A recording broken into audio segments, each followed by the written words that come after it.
மத்தியில் ஆட்சியில் இருந்தபோது காங்கிரஸ் தமிழகத்தை தட்டி கழித்ததாகவும் அப்போது நிதியமைச்சராக இருந்தபோது ப. சிதம்பரம் துரும்பை கூட கிள்ளி போடவில்லை என்றும் முதலமைச்சர் எடப்பாடி பழனிசாமி விமர்சித்திருக்கிறார்.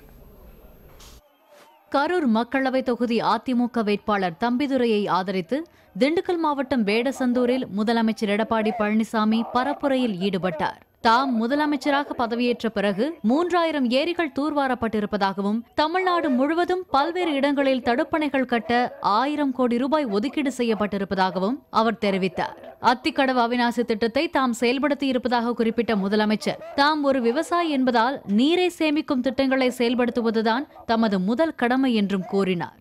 தமிழகத்தில் இன்னைக்கு கூட நீர் மேலாண்மை திட்டத்தை உருவாக்க வேண்டுவதற்காக 4 ஓய்வு பெற்ற தலைமை பொறியாளர் நியமிச்சு ஒரு வருஷத்துக்கு முந்தி ஒவ்வொரு மாவட்டமா போய் எங்கெங்கெல்லாம் உபரி நீர் வீணாக போய் கடலில் கிடைக்கிறது வீணாகிறது என்று ஆய்வு செஞ்சு அந்த ஆய்வு அறிக்கையை அரசுக்கு சமர்ப்பிக்க வேண்டும் என்று கேட்டு பணி துவக்கப்பட்டு விட்டது. அந்த பணியின் அடிப்படையிலே குடிமராமத்து திட்டத்தின் மூலமாக அங்கே ஏரிகள் குளங்கள் தூர்வாரப்படுகின்றது.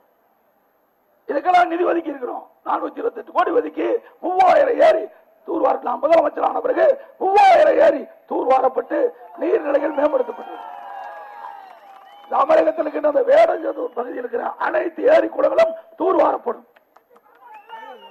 அதே போல ஒரு சொட்டு நீர் கூட வீணாக கூடாது.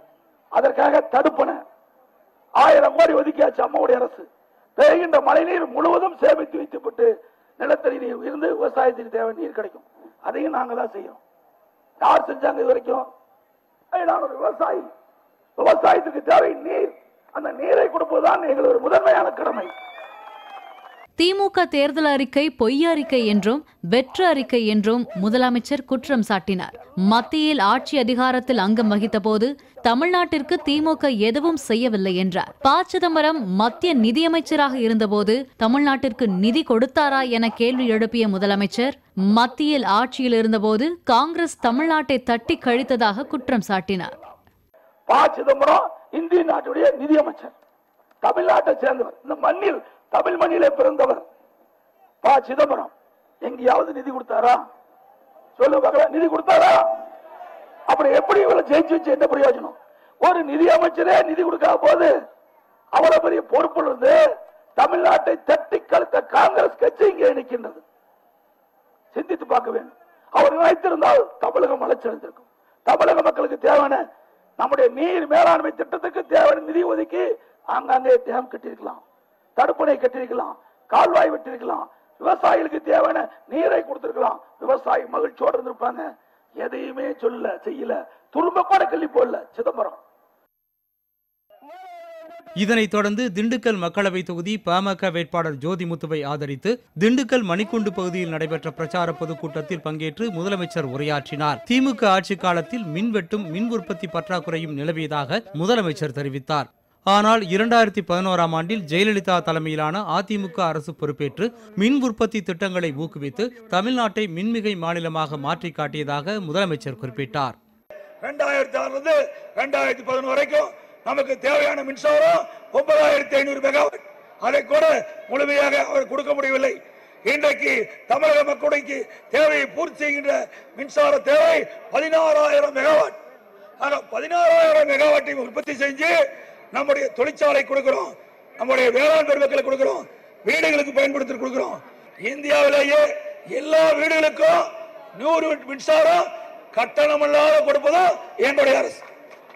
எங்கேயுமே இந்தியாவில் பணம் வாங்காம வீடுகளுக்கு மின்சாரம் கொடுப்பதில்லை. தமிழ்நாட்டில் 100 யூனிட் வரைக்கும் மின்சாரம் எல்லா வீடுகளுக்கும் கட்டணம் இல்லாத தரும்.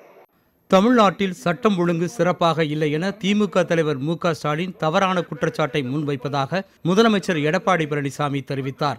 மதுரை உள்ளிட்ட ஊர்களில் பரப்புரையின் போது மு.க. ஸ்டாலின் மிகவும் சுதந்திரமாக மேற்கொள்ளும் நடைபயணமே தமிழ்நாட்டில் சட்டம் ஒழுங்கு சிறப்பாக பராமரிக்கப்படுவதற்கு சான்று என்றார். பத்திரிகைகள் மற்றும் ஊடகங்களுக்கு ஆளும் அதிமுக அரசு எப்போதும் பாதுகாப்பு அரணாக இருக்கும் என்றும் முதலமைச்சர் எடப்பாடி பழனிசாமி தெரிவித்தார்.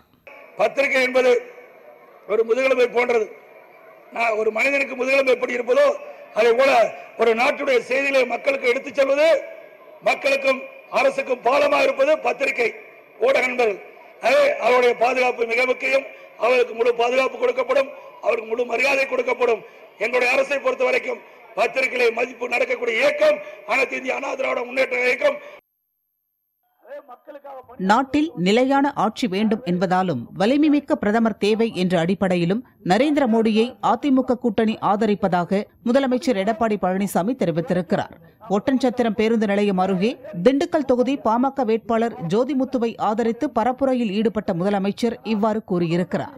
விவசாயிகள் உற்பத்தி செய்கின்ற காய்கறி பழங்களுக்கு நியாயமான விலை கிடைக்கணும், அந்த விவசாயி லாபம் பெற வேண்டும். அதற்காக சென்னைக்கு அருகில் உணவு பூங்கா என்ற மிக பிரமாண்டமான திட்டத்தை உருவாக்கி நிறைவேற்றிருக்கிறோம். அங்கங்க இந்த மாவட்டத்தில் ஒரு பகுதியில ஒரு பெரிய மார்க்கெட்டை ஏற்படுத்தி ஆன்லைன் மூலமா விவசாயிகள் தங்களுடைய காய்கறிகள் விற்கலாம்.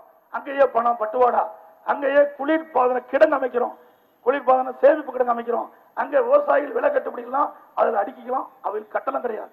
ஒரு மாசம் வரைக்கும் விலை ஏறும்போது இந்த விவசாயி எடுத்து வித்துக்கலாம். அந்த வசதியை அம்மாவுடைய அரசு இன்றைக்கு துவங்கப்பட்டு விட்டது.